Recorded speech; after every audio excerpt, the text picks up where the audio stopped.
Bismillahirrahmanirrahim. Assalamualaikum warahmatullahi wabarakatuh. Innal hamdalillah alladzi arsala rasulahu bil huda wa dinil haqq liyudhhirahu 'ala dini kullih fa ballagha ar-risalah wa adda al-amanah wa nasaha al-ummah wa jahada fillahi haqqa jihadih. Allahumma shalli wa sallim wa barik ala nabiyyina Muhammad wa ala alihi wa sahbihi ajma'in, amma ba'd. Asatidzah rahimani wa rahimakumullah. Kita lanjutkan untuk program tiba Tadarusul Ilmi Bainal Asatidzah, masih di kajian fikih kitab Al-Fiqhul Muyassar. Insyaallah kita lanjutkan meskipun materinya belum selesai, kami terjemahkan dan beri catatan. Bisa diperhatikan di file PDF kitab yang pernah kami share atau bisa mencatatnya. Kita masuk di Al-Mas'alatus Sadisah, pembahasan yang ke-6, fi nawaqidil wudu, tentang pembatal wudu. Wan nawaqid hiyal asya'u allati tubtilul wudu'a wa tufsiduh. Nawaqid itu jamak dari naqid, itu sesuatu yang membatalkan wudu atau yang merusaknya, sehingga harus diulangi kalau kepingin kita melakukan ibadah-ibadah yang disyaratkan untuk berwudu. Di sini disebutkan oleh para penulis wahiya sittatun, ada 6 pembatal. Yang pertama, al-khariju minas sabilaini, apa saja yang keluar dari dua jalan. Dua jalan yang dimaksud adalah kubul dan dubur. Kubul itu kemaluan bagian depan, jalan depan, yaitu tempat keluarnya air seni atau air kencing, kemudian mani, madhi, wadi, kemudian darah haid, darah nifas, darah istihadah. Dan yang kedua adalah dubur, yaitu tempat keluarnya fases atau tinja. Dan para ulama sepakat bahwasanya keluarnya air seni, kemudian tinja, kentut, kemudian madhi, wadi, itu membatalkan wudu. Jadi ada berapa tadi? Kencing, tinja, fases, kentut, dari dubur, kemudian madhi, kemudian wadi. Ada 5. Ini disepakati oleh para ulama. Kencing yaitu air seni, air yang telah kita ketahui bersama, air dari metabolisme tubuh kita. Kemudian ghaid yaitu tinja, fases, yaitu dari metabolisme makanan kita.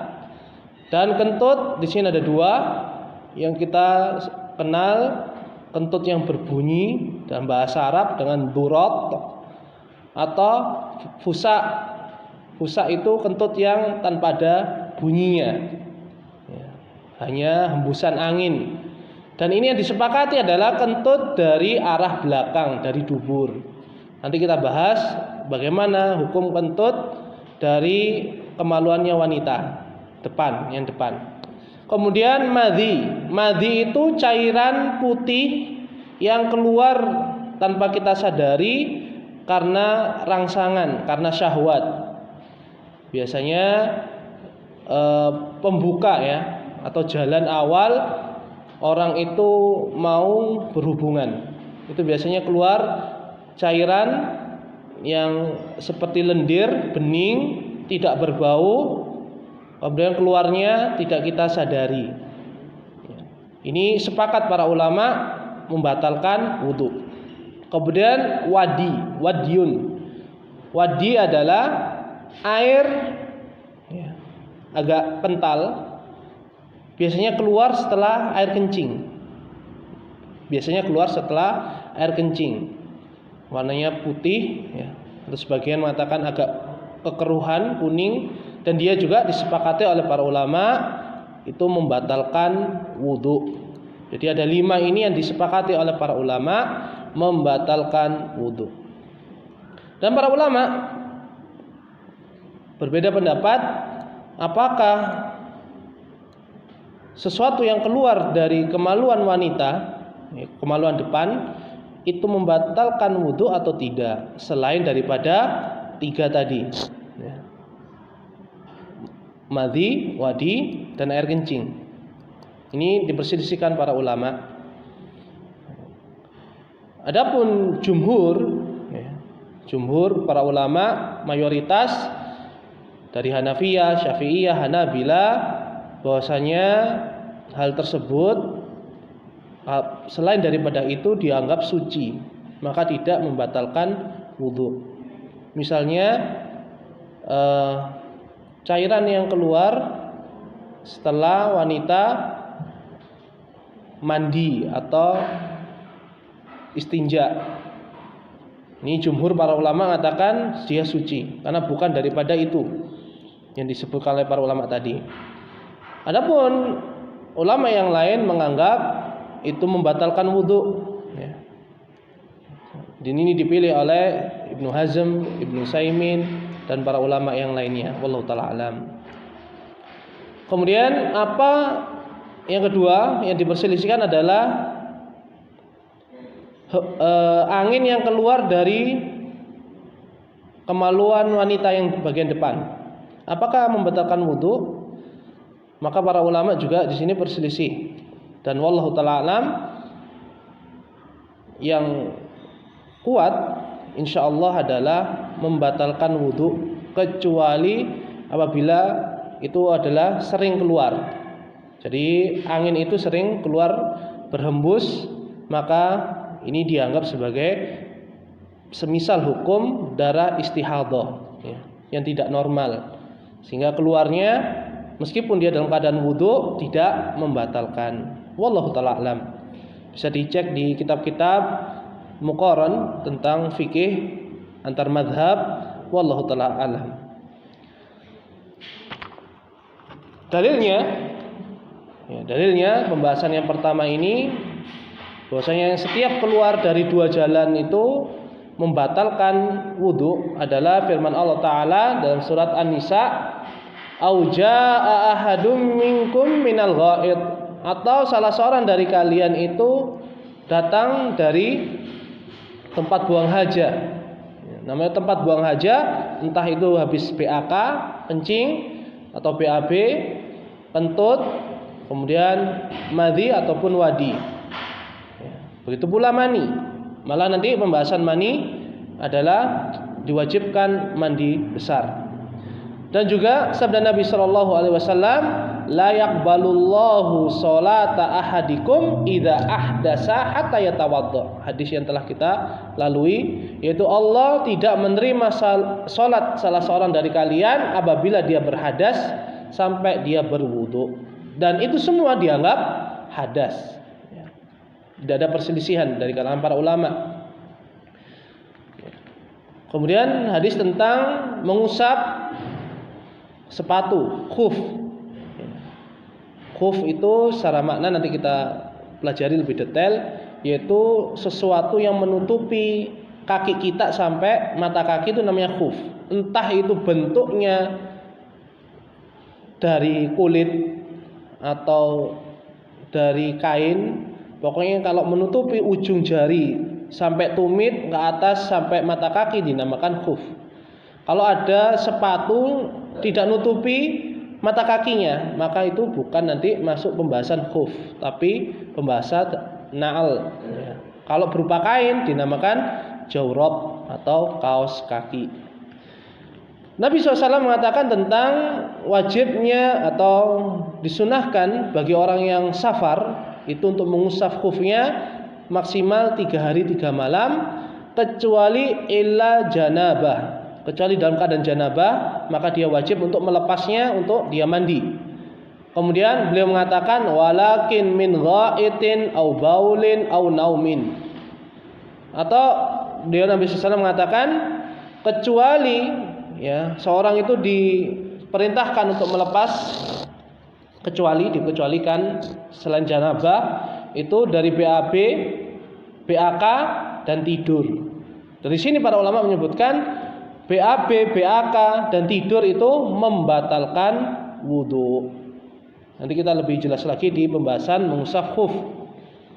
Kemudian dalam hadis Nabi Shallallahu Alaihi Wasallam, tatkala beliau ditanya tentang seorang yang ragu-ragu, apakah keluar dari duburnya itu kentut atau tidak, maka Nabi SAW memberikan fatwa, fala yansarif hatta yasma'a sautan au yajida rihan.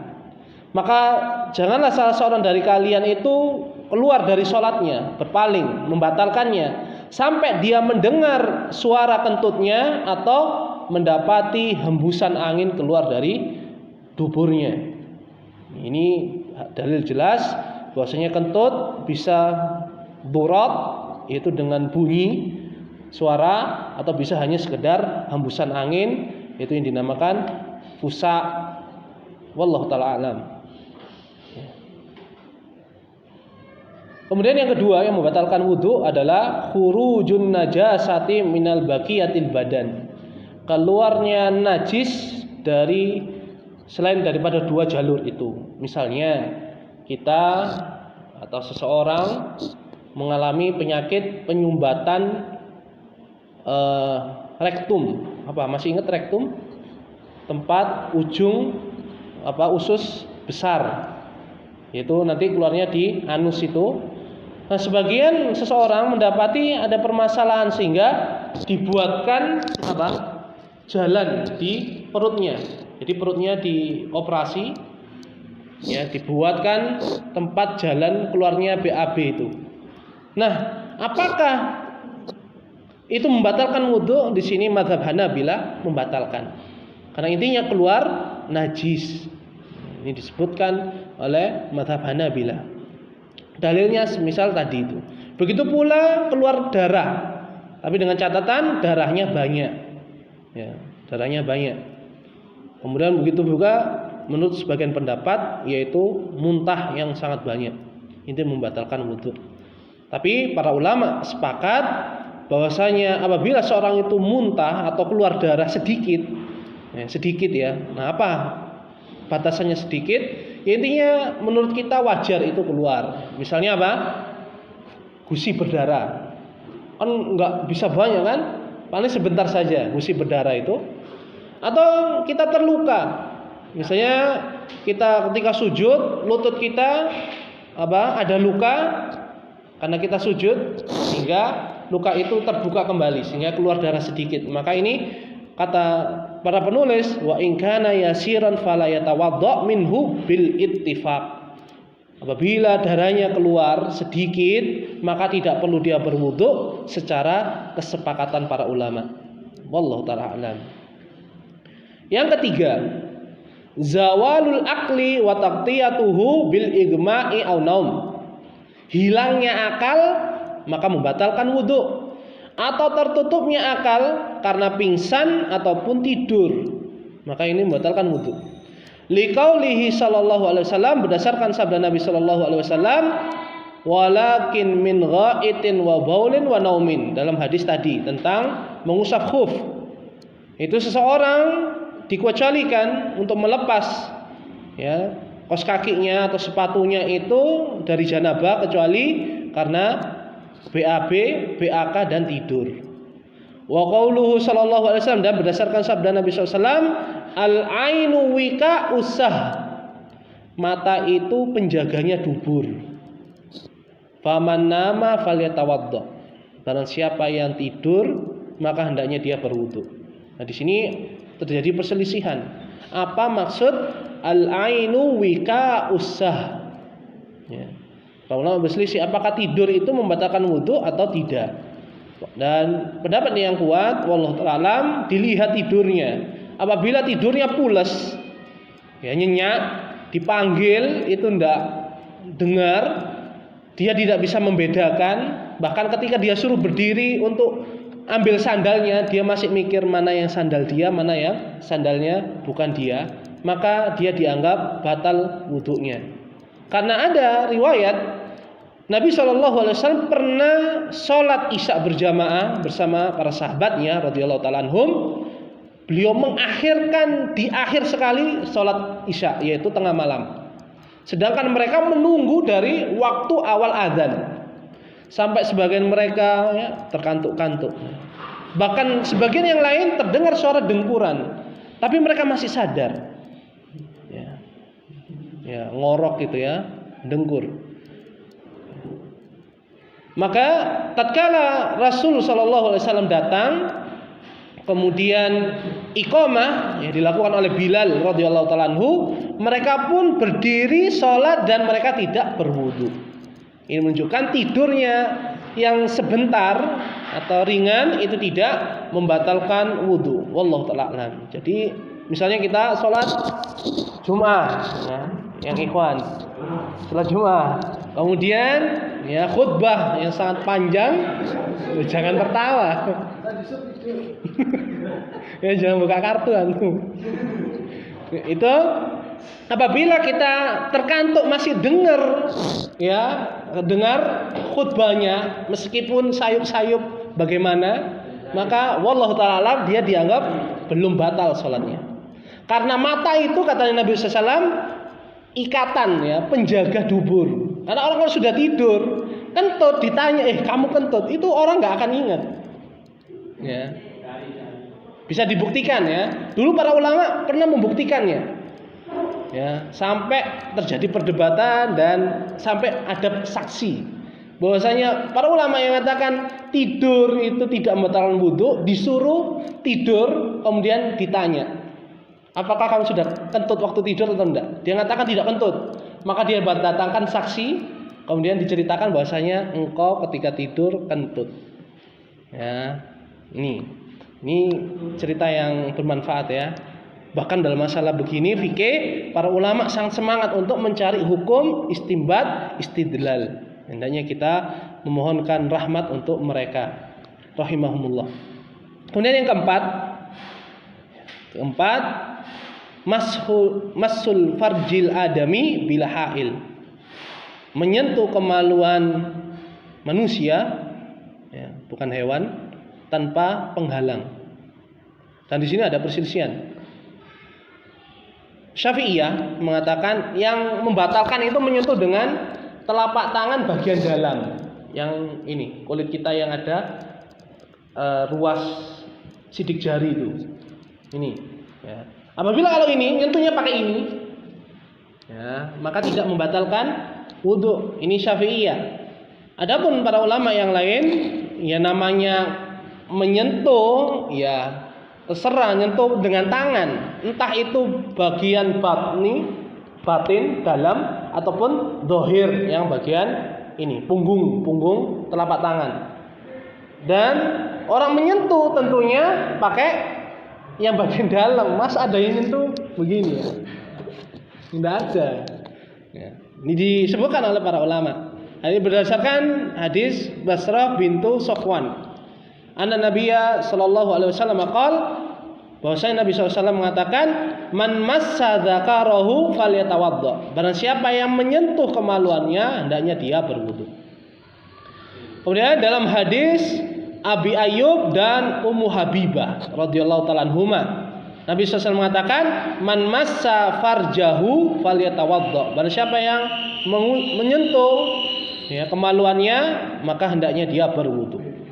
Dan di sini para ulama juga berselisih, apakah mutlak menyentuh kemaluan itu membatalkan wudu atau tidak mutlak? Ya, ada kondisi tertentu yang hanya kondisi itu yang menyebabkan seseorang batal. Disebutkan oleh para ulama karena ada hadis tentang Nabi SAW menyebutkan bahwasanya kemaluan itu hanya sebuah daging yang kalian miliki, sehingga tidak perlu berwudu. Sehingga para ulama mencoba menggabungkan, sebagiannya tidak mungkin digabungkan, harus mentarjih, sehingga terjadilah perselisihan yang cukup panjang. Di antara para ulama mutlak, pokoknya menyentuh batal. Ada yang kalau menyentuhnya dengan telapak bagian dalam batal. Ada yang mengatakan kalau menyentuhnya dengan syahwat batal. Kalau tanpa syahwat, misalnya membenarkan celana dalam, menyentuh meskipun ya kesenggol, meskipun dengan telapak tangan bagian dalam tidak batal. Atau menggaruk ya, misalnya ada semut, ada kecoa atau apa. Tertawa. Intinya ada hewan ya. Atau memang misalnya kita gatal karena ada ruam dan sebagainya, panu ya, maka ini para ulama sebagian yang mengatakan tidak batal karena tidak dengan syahwat ya. Wallahu ta'ala alam. Dan yang kami yakini adalah apa yang disebutkan oleh Syekhul Islam Ibnu Taimiyah rahimahullah, apabila menyentuhnya kemaluan seseorang itu dengan syahwat maka batal. Dan apabila dia menyentuhnya selain daripada syahwat, ya tadi kan ada hajah, maka tidak membatalkan. Wallahu ta'ala alam. Kemudian yang kelima, aklu lahmil ibil. Yang membatalkan wudhu yang kelima adalah makan daging onta. Tidak hanya daging, karena disebutkan daging itu umumnya orang itu makan daging. Jadi makan otaknya onta, kemudian limpanya, ya, lidahnya, kulitnya, kikilnya, maka batal semua. Li hadis Jabir ibnu Samurah, berdasarkan hadis Jabir bin Samurah radhiyallahu taala anhu, ana rajulan sa'ala Nabiy sallallahu alaihi wasallam ana tawadda'u min luhumil ghanam. Bahwasanya ada seorang laki-laki bertanya kepada Nabi sallallahu alaihi wasallam mencari fatwa. Apakah kami diharuskan berwudu karena memakan daging kambing? Maka Nabi sallallahu alaihi wasallam mengatakan, in syi'ta tawadda wa in syi'ta la tatawadda. Apabila kamu mau, ya silakan berwudu. Apabila enggak mau berwudu, ya silakan tetap lanjut kalau kalian punya wudu. Kemudian dia bertanya lagi, ana tawadda'u min luhumil ibil, apakah kami diharuskan berwudu karena makan daging onta? Maka Nabi SAW mengatakan, na'am, iya, tawadda' min luhumil ibil. Makanlah, berwudulah karena kalian makan daging onta. Kemudian yang keenam, ar-riddatu 'anil Islam, murtad dari agama Islam. Ya ini. Berdasarkan firman Allah taala, "Wa may yakfur bil imani faqad habita 'amaluh." Dalam surat Al-Maidah ayat yang kelima, Allah Azza wa Jalla berfirman, barang siapa yang kufur ya, setelah dia beriman, sungguh batallah amalnya. Maka termasuk amal adalah wudu. Maka dari sini para ulama menyebutkan termasuk pembatal wudu adalah murtad. Kemudian penulis mengatakan wa kullu ma aujabal ghusla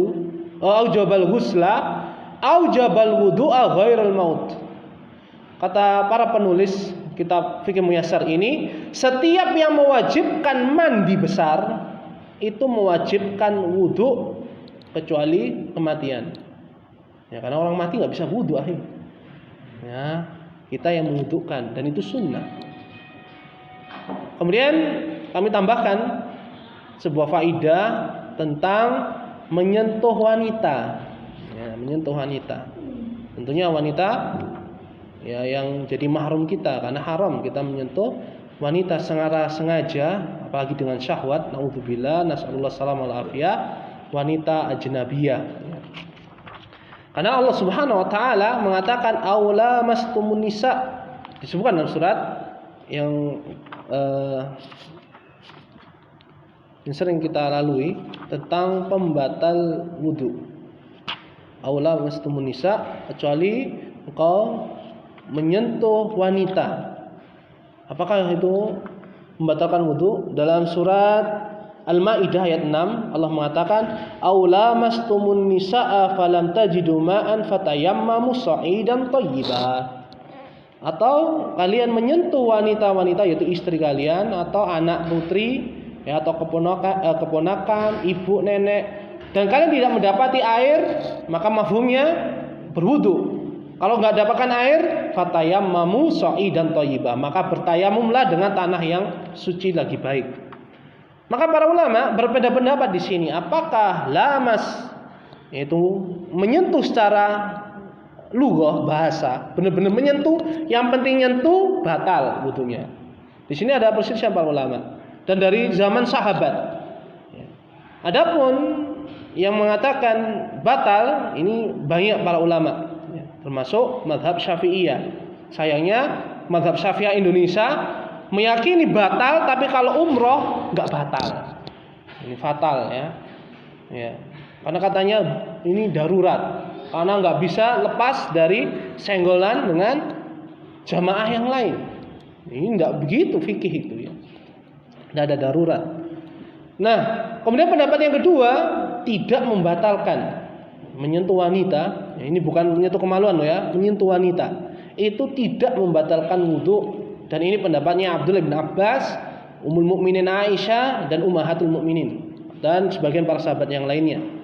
Dengan dalil bahwasanya lamastumun nisa, menyentuh wanita, lamas itu Allah mengungkapkan dengan majas untuk apa? Bercumbu, maksudnya jima, yaitu hubungan suami istri.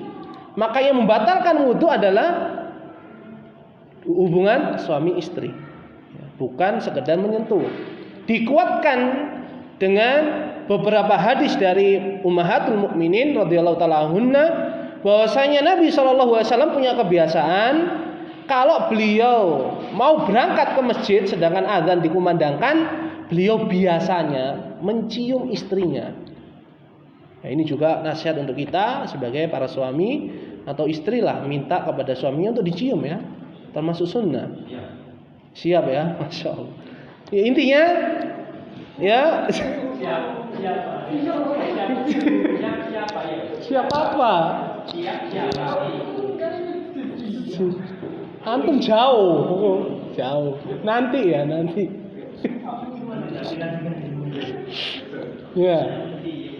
Ya, Nabi SAW mencium istrinya dan beliau tidak berwudu. Ya. Karena beliau terbiasa wudu itu di rumah, bukan di masjid. Inilah yang pendapat yang insya Allah lebih kuat, ya, yang dipilih oleh Abdullah bin Abbas, dan beliau adalah habrul ummah, turjumatul ummah. Wallahu ta'ala alam. Mungkin ini dulu yang dapat kami sampaikan. Ada pertanyaan?